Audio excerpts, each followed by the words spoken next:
Hi, I'm Jay, and today I'm going to show you how to replace the backup valve for your Polaris Pool Cleaner. What am I talking about? This guy. You've seen this on your Polaris vacuum before. It's real easy to replace. You can find these online. You don't have to get the actual Polaris branded one. There are many knockoffs. They're going to work just fine all out there for a lot less money.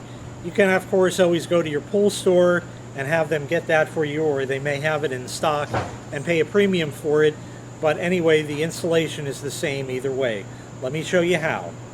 So this is the backup valve, sometimes called a reversing valve, same thing.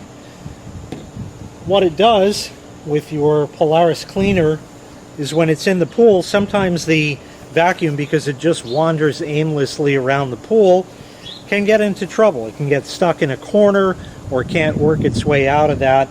So periodically, with the water flowing through this, what it'll do is open up this jet over here and shoot water out of that. And the pressure of that water coming out will lift the entire cleaner and move it somewhere else randomly in the pool, and then this will shut off and allow water to go back to the cleaner to let it do its job.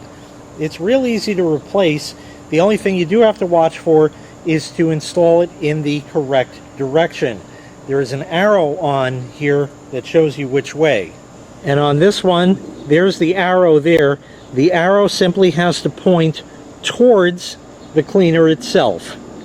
So now all you have to do is connect the hoses up and you're ready to go. So it's real easy to replace this. Again, you want to pay attention to the direction that it's going to be installed. Typically, as you see right here, this one is pointing this way with the jet pointing that way, which goes to the cleaner itself. And the new one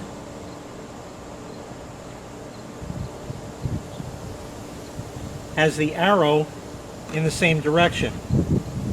So it'll fit just like that. So to do that, you have these nuts on here. You have to unscrew them.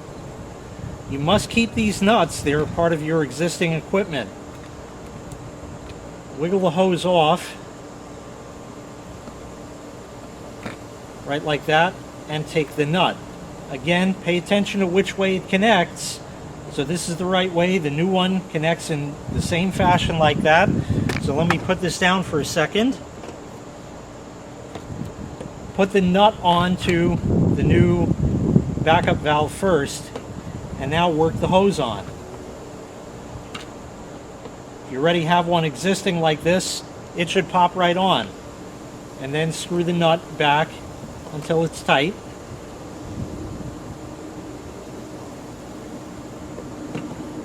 So we have that. Now we'll do the same for the other side. Again, unscrew the nut.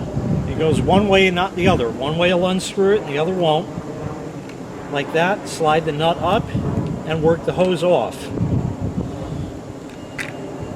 Take the nut with you because you're going to need it. And the new one, put the nut on it first and then stick your hose on. Now my stuff has been around, so it's dirty in that, but same difference either way. And screw that on